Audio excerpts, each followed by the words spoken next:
Oke, baik ya. Selamat bergabung kembali di pertemuan yang keempat ya. Seperti biasa, sebelum kelompok ketiga mempresentasikan hasil diskusinya, kita berdiskusi bahan yang sudah saya berikan minggu lalu, yaitu terkait dengan saya minta Anda untuk baca tentang pandu gelombang ya gitu. Oke. Jadi pada pagi hari ini kita akan membahas masalah pantu gelombang ya.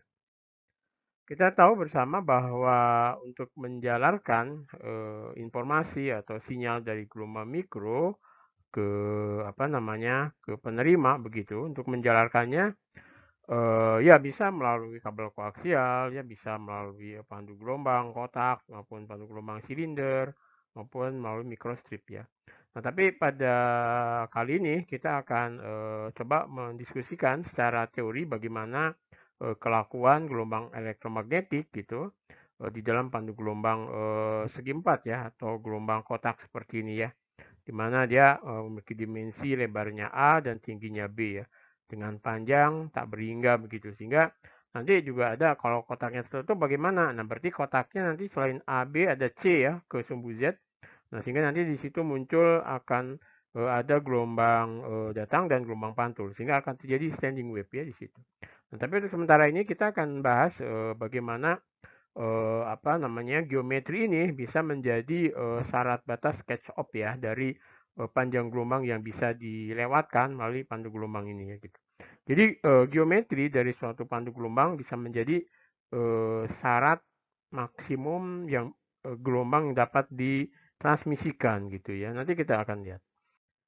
Nah, tentunya ragam yang biasa muncul dalam gelombang pandu gelombang segi empat itu adalah dalam transversal electric mode dan juga ragam dalam transversal magnetic mode. Artinya kalau transversal electric mode itu ragam di mana medan listriknya itu tegak lurus, artinya tegak lurus terhadap penjalarannya gitu. Sehingga komponen medannya yang ada adalah komponen X dan Y seandainya gelombang itu menjalar ke arah sumbu Z ya gitu. Sehingga dalam ragam T ini yang ada ke sumbu X Y Z adalah medan B-nya gitu. Sedangkan dalam ragam transversal magnetic mode itu B-nya yang tegak lurus terhadap arah penjalaran, sehingga komponen yang ada di arah medan B itu adalah X dan Y gitu ya. Sementara E-nya itu ada semua gitu. Nah, ini yang mau kita lihat secara teoritik itu seperti apa sih ketergantungan medan E dan B terhadap geometri dari pandu gelombang. Nah, kita mulai dari ragam transversal electric mode di mana medan E-nya itu yang ada adalah komponen ke X dan Y, sedangkan EZ-nya itu sama dengan 0, dan ini adalah gelombangnya berjalan ke arah sumbu Z dengan kecepatan sudut adalah omega ya. Yang kalau kita nanti masukkan ke dalam persamaan diferensial seperti ini kan, ini persamaan gelombang ya gitu. Nah, kalau kita masukkan tadi ke persamaan gelombang yang nabla kuadrat E ya, min kemudian sama dengan min dB dE per dt kuadrat. Nah, kemudian Anda masukkan ke sini, maka kita di sini akan melihat adanya, kalau yang sebelah sini jelas kalau diturunkan ke T ya 2 kali akan muncul K kuadrat ya. Kemudian yang sebelah sini turunkan 2 kali ke X akan muncul KZ kuadrat. Sementara yang ini belum bisa kita turunkan karena dia fungsi X dan Y. Nah, tapi dari sini kita lihat bahwa kita akan tahu bagaimana KC ini bilangan gelombang ke C di sini adalah konfigurasi ya dari X dan Y-nya itu ya gitu. Sehingga kalau kita masukkan di sini ya, kita masukkan nanti ini kan kita punya juga bahwa nabla E sama dengan 0 kan gitu, sehingga EZ-nya kita tahu, maka di sini kalau EX-nya tahu, misalkan EX-nya seperti ini ya. Jadi si EX-nya itu kita misalkan di solusinya itu kita memisalkan satu persamaan, di mana ke X itu fungsi X dan fungsi Y. Kemudian di sini ada P, ada Q, ada alpha, beta itu kita dapatkan nanti dari syarat batas ya. Sehingga kita akan dapatkan, nah ini kan syarat batasnya di mana tadi misalnya di X sama dengan A, di sini EY-nya itu sama dengan 0, kemudian di Y sama dengan 0, EY-nya, EX-nya sama dengan 0, dan seterusnya seperti itu ya.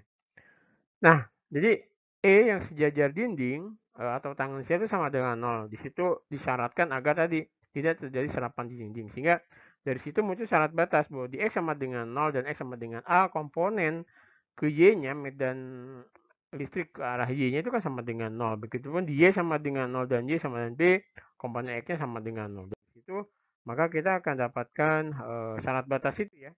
Kita dapatkan Y-nya ya. Nah, kita akan muncul syarat batas ini, ya kan? Jadi kita akan dapatkan EX dan EY-nya dalam syarat batas ini. Bina M dan N itu nanti A dan B itu kan tadi geometri ya, lebarnya A, tingginya B, M dan N itu ragamnya, ragam ke 01, 10, dan seterusnya. Jadi EX, EY, EJ-nya tahu, maka kemudian, nah kan dari tiga ini kita sudah tahu nih. Jadi ketika dia gelombang itu menjalar ke sumbu X, ya ini ya. Kemudian ini ke arah sumbu Y dan ini edge-nya 0 ya gitu. Kemudian untuk B-nya, nah kita dari situ kita tahu juga setelah kita tahu ragam ke X, Y, Z, maka kita akan tahu tadi kan ke KC-nya itu. Nah, KC-nya seperti ini. Yang kalau kita turunkan, lihat ya. Kita turunkan, nah kita dapatkan lambda C. Lambda C itu panjang gelombang catch up ya. Anda lihat di sini, panjang gelombang catch up itu panjang gelombang maksimal yang bisa diteruskan dalam pandu gelombang tersebut yang memiliki geometri lebarnya A, tingginya B. Di sini tentuin M dan N. Nah kan, jadi kalau ada panjang gelombang dari luar yang itu lebih panjang daripada lambda C, nah maka itu gelombang tidak akan diteruskan karena dia sudah dilemahkan di situ ya. Kemudian kalau lambdanya kurang dari lambda C maka bisa diteruskan kan. Jadi itu panjang gelombang catch up. Nah, kemudian untuk penurunan B-nya juga begitu, kita mulai dari persamaan Maxwell ini kan.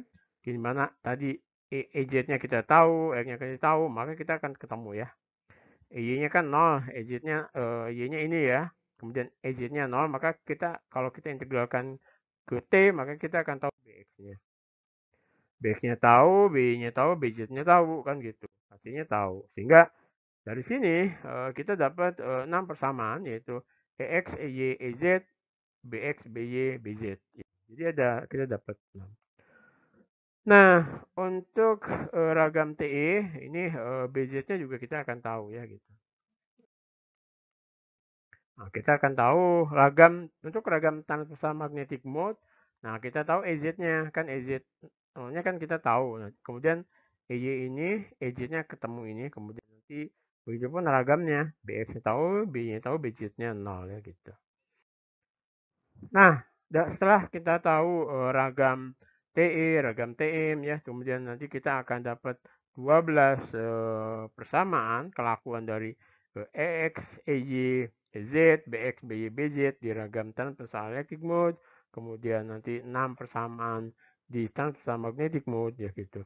Nah, kita akan tahu bagaimana menghitung impedansnya. Nah, dari persamaan bahwa B sama dengan mu N I per L, kemudian kalau E per B kita bagi, ini E itu kan bisa jadi ini EL mu N I. EL itu tidak lain adalah volt ya kan gitu. Kemudian nanti jadi mu EB itu EL per NI. Nah, EL itu dia adalah volt ya gitu. Sehingga satuan ini adalah satuannya ohm. Ya, satuan ohm itu dia adalah impedans. Jadi impedans itu mu E per B. Nah, untuk ragam transversal electric mode, kita tahu tadi kan Z sama dengan EX per BY. Nah, kita masukkan di sini amplitudenya, maka kita juga akan dapatkan di sini lambdanya lambda group ya, lambda group, lambda per lambda C. Nah, kita masukkan bahwa impedansnya itu adalah ini. Gitu. Ini lambdanya itu tahu kan nanti lambda ini lambda yang masuk, kemudian lambda C itu lambda catch up ya, yang ditentukan oleh geometri A dan B tadi kan, itu. Nah, kita bisa tahu Z-nya, sedangkan ini adalah akar dari mu per epsilon itu dari tetapan dari medium ya di situ. Nah, untuk medium udara, Z itu kan akar dari mu 0 epsilon 0 ya, sama dengan 377 ohm gitu ya, medium udara. Jadi, ini pola transversal magnetic mode-nya ini ya, gitu. Oh, sorry. Nah, rapat tenaganya, tenaga dari gelombang elektromagnetik itu juga nanti ditentukan oleh geometri dari si pandu gelombang ya. Kita tahu rapatnya itu adalah rapat tenaga dikalikan cepat rambatnya. Padahal cepat rambatnya itu kan epsilon E kuadrat atau B kuadrat per mu kan.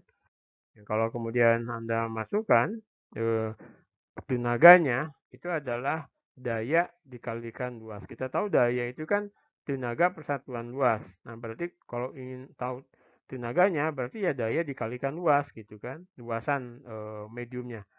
Nah, ini kan tahu dayanya adalah rapat tenaga dikalikan kecepatan grup dikalikan luasannya ya. Yang kalau kita masukkan ini epsilon E kuadrat PG ini dx dy ya di situ. Kalau misalnya di situ dia kotaknya.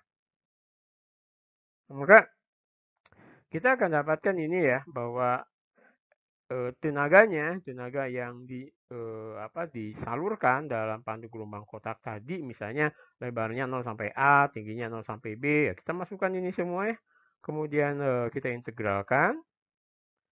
Nah, kita dapatkan ini bahwa rapat tenaga ketika itu pandu gelombangnya kotak itu adalah ini gitu ya. Jadi epsilon per 8 dan seterusnya ya di sini. Jadi dia fungsi dari geometri ya. A dan B ya toh, seperti itu. Nah, ini jadi lebih. Nah, kemudian kalau pandu gelombangnya segi empat atau kotak bagaimana kan gitu. Ya kita taruh kan kotak jadi dia ada ke X itu fungsi dia lebarnya A, tingginya B, kemudian panjangnya L itu ke Z gitu, maka kita tahu di sini ada gelombang datang ya. Ini seperti ini gelombang datang ke arah X misalnya ya. Ini dalam ragam TE. Ini ke arah sumbu Z. Kemudian ini adalah gelombang pantulnya karena di ujungnya kan dipantulin tuh si gelombangnya. Ini dengan bilangan gelombang K asen Z itu adalah dia berbalik gitu ya, plus di sini. Nah, kemudian EX itu adalah jadi gelombang ke arah sumbu X itu perpaduan dari gelombang interferensi ya, dan gelombang datang dan gelombang pantul. Nah, kalau kita maksimum misalnya lambda L-nya itu setengah lambda, maka bilangan gelombang KZ itu sama dengan KZ asen ya. Gitu. Nah, maka kita EX-nya itu adalah ini, jadi interferensi ini kan. Kita dapatkan 2 epsilon ini. Ini gelombang berdiri ya. Dengan KZ-nya 2P per lambda Z itu kan. Jadi ini 2PL. Nah, kita EX-nya ketemu ini ya. EX-nya ketemu. Nah, kemudian nanti EY-nya ini ya ketemu. Jadi ragam berdiri dalam rongga itu ada transversal electric mode MNP dan transversal magnetic mode MNP. Jadi ukuran KPT itu ditentukan oleh lambda, kemudian M, N, dan P. Ingat P itu ragam yang panjangnya tadi ya. Gitu. Ini P, PZ per L. Ya. Nah, dari sini ketika pandu gelombangnya itu kotak tertutup ya, jadi lebarnya A, tingginya B, panjangnya L, maka lambda catch off-nya itu adalah ditentukan oleh geometri ini ya. Sehingga ketika lambdanya itu lebih besar daripada lambda C, maka gelombang itu akan cepat hilang, jadi tidak diteruskan. Nah, kecuali kalau lambdanya lebih kecil dari lambda C, maka gelombang akan diteruskan ya. Oke, jadi itu untuk pertemuan kita yang keempat ya. Nanti pertemuan kita yang kelima, saya harapkan Anda sudah membaca terkait terminologi desibel dan desibel mili yang akan kita bahas minggu depan. Oke, setelah ini silahkan kelompok ketiga ya untuk mempresentasikan topik yang sudah diberikan. Terima kasih. Assalamualaikum warahmatullahi wabarakatuh.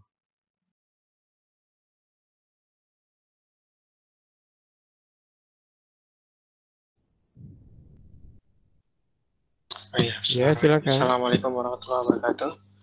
Waalaikumsalam warahmatullahi wabarakatuh. Di sini kami dari kelompok 3, saya Khalid Saifullah dan dari Vernia akan presentasikan tentang aplikasi gelombang mikro dalam senjata, pertahanan, dan keamanan. Lanjut, untuk contoh yang pertama itu adalah ADS atau Active Denial System. Nah, ini contoh dari ADS yang diaplikasikan pada mobil ya. ADS ini adalah senjata non-lethal atau tidak mematikan dengan prinsip energi gelombang mikro yang terarah dengan frekuensi 95 GHz dan daya outputnya sebesar 100 kW. Nah, gelombang mikro tentu saja tidak dapat dilihat hanya dengan menggunakan mata. Latar belakang pengembangan ADS ini dikarenakan senjata non-lethal yang lain itu rentan untuk menimbulkan luka permanen pada subjek. Misalnya seperti semprotan cabai atau peluru karet itu masih bisa menimbulkan luka permanen pada target, sehingga dikembangkanlah ADS ini. Lanjut. Nah, komponen ADS ini ada elektrogun dan vacuum chamber yang digunakan untuk menghasilkan gelombang mikro. Mereka ada di bagian belakang sini. Bagian belakang mobil ini, cerminnya itu ada yang di atas ini. Di sini, low light video kamera dan thermal imager ada di bagian dalam di ruang kontrol yang digunakan oleh operator untuk mengoperasikan alat, dan antenanya adalah yang besar ini, papan yang besar ini. Oke, lanjut. Nah, ini bagian display ADS dari dalam. Lanjut. Ini juga contoh lain dari bagian display ADS. Bisa terlihat ada crosshair-nya di sini. Oke, lanjut. Nah, ADS ini akan mempenetrasi kulit sedalam 0,4 mm dan memanfaatkan proses pemanasan dieelektrik. Pemanasan dieelektrik ini terjadi ketika ada molekul polar yang berusaha menyelesaikan medan elektromagnetik yang berosilasi. Nah, kemudian menimbulkan sensasi panas sampai 130 derajat Fahrenheit pada target yang terkena. Namun ini ketika dioperasikan sesuai prosedur tidak akan menimbulkan luka permanen, hanya menimbulkan sensasi panas saja. Dan sensasi panas ini mendorong refleks tubuh untuk segera menjauhi sensasi panas tersebut, sehingga target akan segera bergerak. Jadi misal ada kerumunan orang terkena ADS, maka mereka akan secara refleks membubarkan diri mereka. Lanjut. Nah, ini memicu refleks dari tubuh, tidak menimbulkan luka permanen jika digunakan sesuai prosedur. Hal tersebut berguna untuk menertibkan kerumunan. Lanjut. Nah, kelebihan dari ADS ini tidak menimbulkan luka permanen. Operator tidak perlu mendekati target. Ini juga merupakan salah satu kelebihan ADS karena bisa digunakan dari jarak yang cukup jauh. Dan senjata non-lethal yang lain seperti semprotan cabai atau peluru karet itu memerlukan operatornya, misal pasukan, untuk berada di dekat kerumunan atau target. Ini tidak menimbulkan suara, tidak dapat dilihat dengan mata. Intensitas ini gelombang bisa disesuaikan, ya, ini dari ruang kontrol tadi. Terdapat displaynya tadi. Lanjut. Nah, kekurangannya jika terpapar secara berlebihan, jadi misal operatornya menggunakannya secara tidak tepat, maka bisa ada risiko luka bakar tingkat 2. Dalam skenario kerumunannya sangat banyak, target mungkin saja tidak bisa meninggalkan lokasi paparan ADS karena sulit untuk mendarat. Jadi misal ada kerumunan massa yang sangat banyak, misal yang di depan terkena ADS, refleks tubuh memang menginginkan untuk kita segera keluar dari area itu, tapi karena kerumunan yang banyak dan mungkin kesulitan untuk bergerak, itu bisa jadi malah menimbulkan luka bakar pada target. Kalau yang jurnal yang sempat saya temukan kemarin itu vakum untuk output untuk menghasilkan gelombang mikro itu diganti dengan dielektron. Silakan dilanjutkan, Mbak Utari. Selanjutnya untuk aplikasi gelombang mikro pada pertahanan itu ada Vigilant Eagle. Untuk latar belakangnya, Man Portable Air Defense System atau MANPADS merupakan rudal yang portable yang dapat digunakan untuk target di udara dengan ketinggian rendah terhadap permukaan tanah. MANPADS awalnya dikembangkan oleh Uni Soviet dan Amerika Serikat untuk pertahanan udara taktis, lalu kemudian senjata ini berkembang di seluruh dunia. Dua pendekatan utama untuk melawan senjata MANPADS yaitu ada yang pertama itu berbasis pesawat. Sistem berbasis pesawat biasanya menggunakan suar atau laser untuk membutakan rudal yang mendekat sehingga membuat rudal keluar dari sasaran. Yang kedua itu ada yang berbasis darat. Vigilant Eagle merupakan sistem berbasis darat yang menggunakan gelombang mikro berdaya tinggi. Vigilant Eagle Airport Protection System itu sendiri adalah senjata energi direct atau direct energy weapon yang dikembangkan oleh militer Amerika Serikat di bawah kontrak Departemen Pertahanan dengan Raytheon. Vigilant Eagle akan menciptakan kubah gelombang mikro yang tak terlihat di sekitar bandara yang dapat memblokir rudal yang menuju pesawat sehingga dapat melindungi pesawat dari ancaman rudal yang ditembakkan. Sistem ini mengarahkan sinar elektromagnetik yang terfokus dan diarahkan tepat ke rudal yang dapat mengancam lalu lintas pesawat di dekat bandara, menyebabkan rudal tersebut membatalkan jalur tembaknya. Sistem ini dapat melindungi semua pesawat yang terbang di sekitar bandara yang dilindungi. Komponen utama dari Vigilant Eagle itu terdiri dari 3 komponen, yaitu yang pertama ada subsistem pendeteksi dan pelacakan rudal atau MDT. MDT ini sendiri adalah subsistem sensor inframerah di atas menara atau bangunan yang mendeteksi, membedakan, dan melacak ancaman rudal. Selanjutnya ada sistem komando dan kontrol atau C2.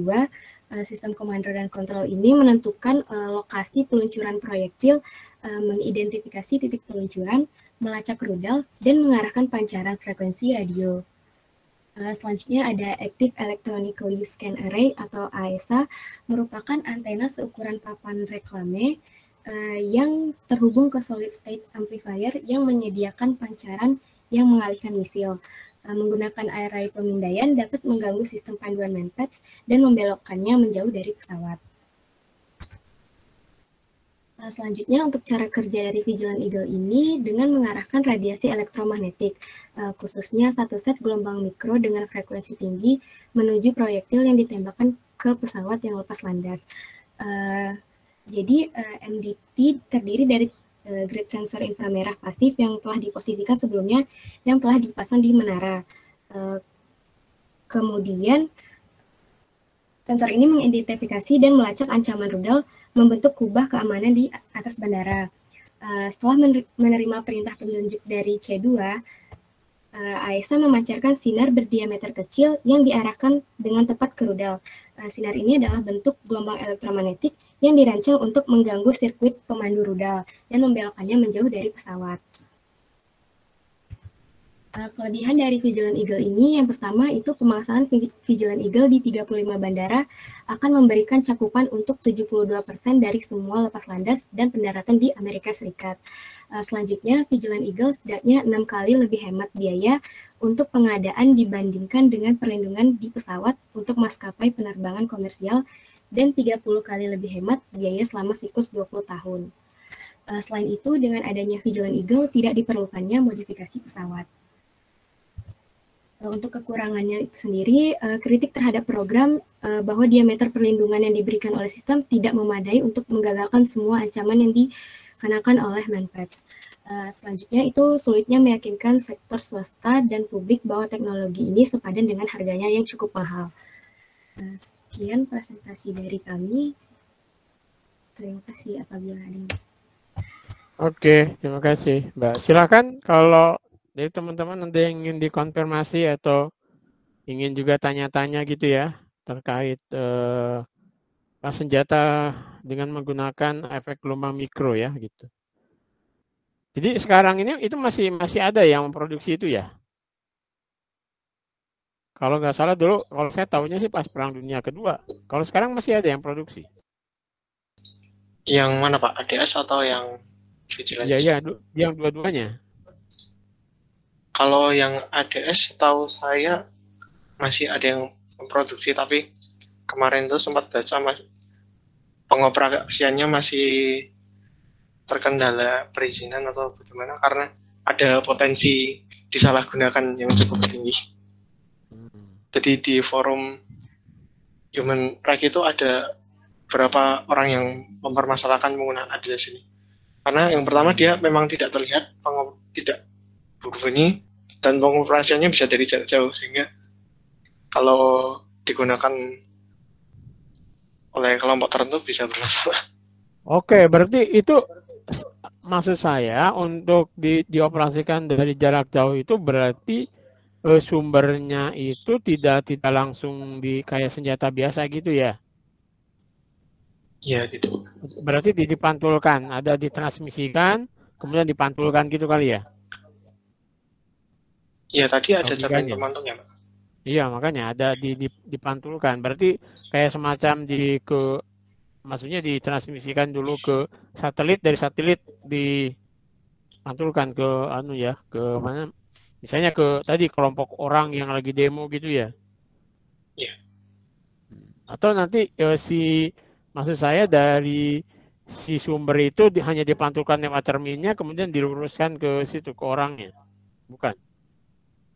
Iya, setahu saya prinsipnya seperti itu. Jadi kan sumber gelombang merikonya kan ada di dalam dari elektron sama vacuum tube itu, lalu diarahkan ke cermin tikung ini, lalu sama antena ini baru disesuaikan ke arah masanya, ke arah kerumunannya. Oke. Iya. Ya maksudnya dari itu ya, walaupun alatnya sendiri itu satu sudah ada jadi ada jadi ada emiternya, kemudian ada transmitternya langsung diarahkan ke target ya. Oke. Ini yang punya sekarang Amerika juga. Iya, Amerika. Kalau nggak salah kemarin saya baca berita Cina juga punya. Cina ya. Cina punya juga ya. Yang belum punya Indonesia mungkin ya. Kalau Indonesia saya kurang tahu. Belum pernah lihat juga. Karena kalau Indonesia sampai punya mungkin nggak ada yang berani demo. Ya, oke. Ya dari ini aja, dari microwave oven ya. Oke, silakan yang lain. Teman-teman yang lain ada yang ingin menanggapi. Ternyata kan gelombang mikro itu bisa juga untuk senjata kan gitu. Dan kita sekali lagi juga ketinggalan ya. Di mana-mana ya kita ketinggalan. Untuk energi ketinggalan, untuk senjata ketinggalan. Terus kita kapan mau perginya nih ya? Ketinggalan mulu gitu ya. Kalau bisa berarti kita jangan lewat orang itu tapi lewat belakang kali ya. Bisa nyusul gitu ya.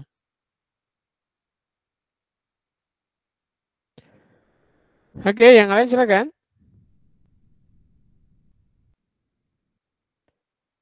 Nggak ada? Silakan apabila ada yang ingin dikoreksi dari PPT kami atau ada pertanyaan. Ini ada nih Mas di chat. Di chat ada mana sorry di chat. Untuk yang ada itu apakah ada semacam jarak efektif? Terus kalau misalnya terlalu jauh atau terlalu dekat apa yang terjadi? Oh ya. Misal kalau terlalu dekat bakal berbahaya buat yang kena kan gitu, atau ada batasannya nggak sih gitu ya?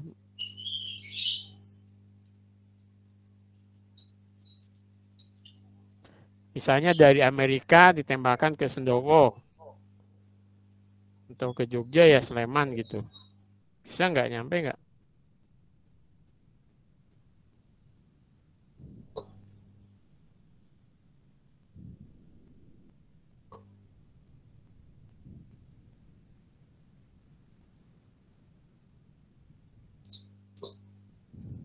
Kalau yang saya temukan dari artikel yang saya temukan itu jarak efektifnya maksimum itu sampai 1000 meter, 1 kilometer. 1000 meter, 1 kilo? Ya, jarak paling 1 jauh. kilo. Paling jauh. Oh, oke. Terus kalau jarak apakah terlalu dekat atau terlalu jauh? Mohon maaf, saya kurang mengetahui dan di artikel tidak disebutkan. Tapi yang paling penting itu jangan sampai paparannya melebihi dosis atau terlalu lama terpapar. Karena itu bisa malah lebih berbahaya dibandingkan dengan efek jaraknya.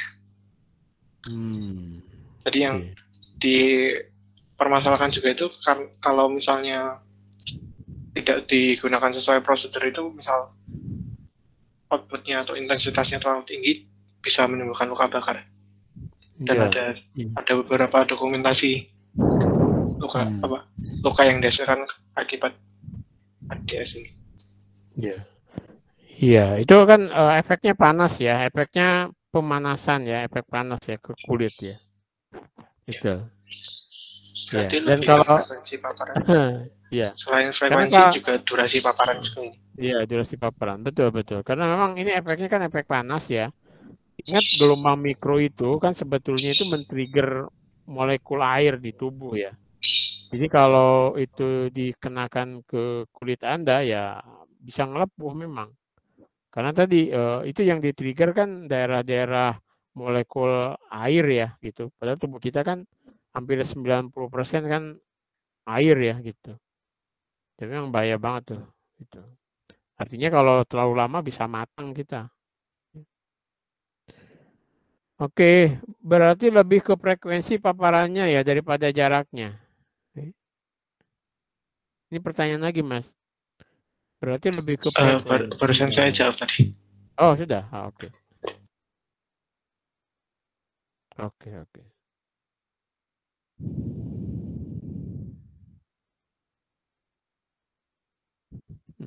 Ini dari Margareta. Ini seperti orang masuk microwave oven ya. Ya, betul. Ya, hampir sama. Kalau microwave oven cuma dekat ya. Coba aja jari Anda masukin tuh apa yang terjadi ya. Mateng ya. Nah, bahaya kan? Panas. Itu bisa sampai berapa watt gitu ya. 100% kalau itu mungkin berapa watt ya? Kalau Anda pernah ada data nggak yang microwave oven itu maksimum berapa watt ya?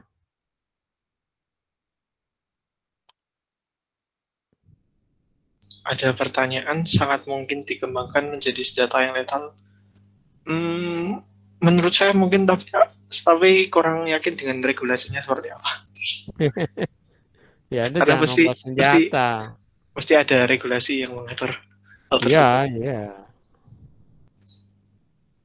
Ya kalau senjata iyalah kita ya itu kewenangannya pemerintah ya kalau senjata ya. Mesti ada pistol portable, pistol jarak jauh ya.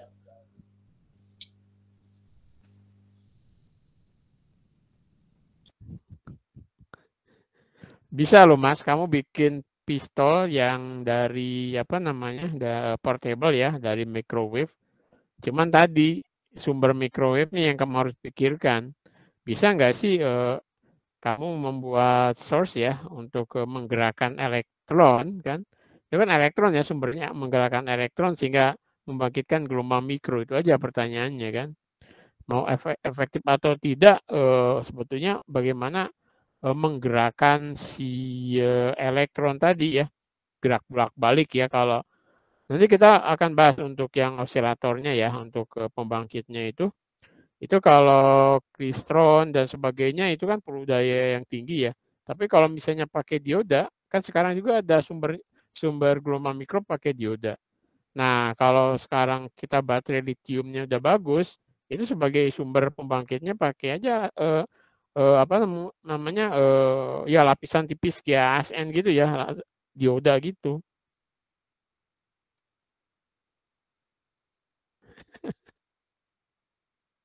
Oke.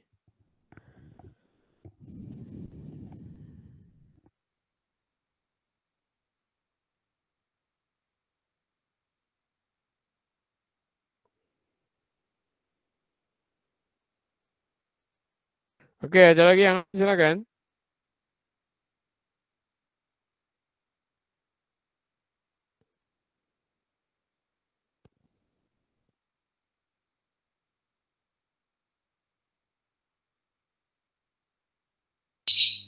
Apakah ada pertanyaan lagi?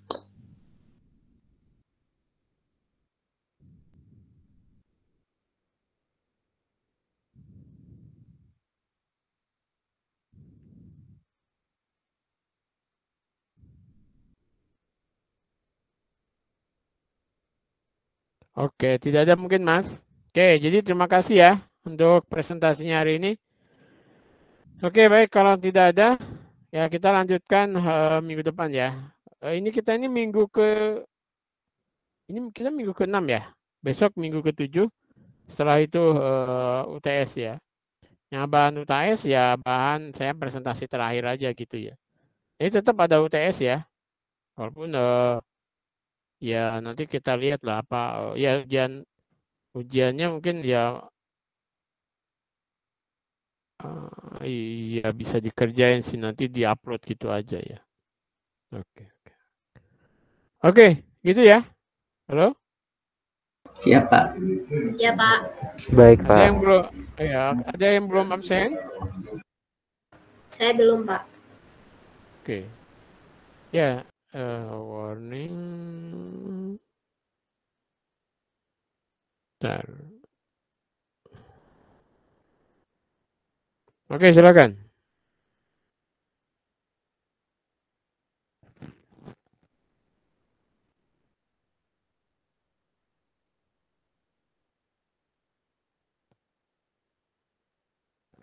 Sudah semua absen? Oke, kalau sudah berarti sudah cukup kuliah kita ya. Kita ketemu lagi minggu depan ya. Kita tutup. Wassalamualaikum warahmatullahi wabarakatuh. Waalaikumsalam. Terima kasih, Terima kasih, Pak. Pak. Oke. Makasih, Pak. Oke.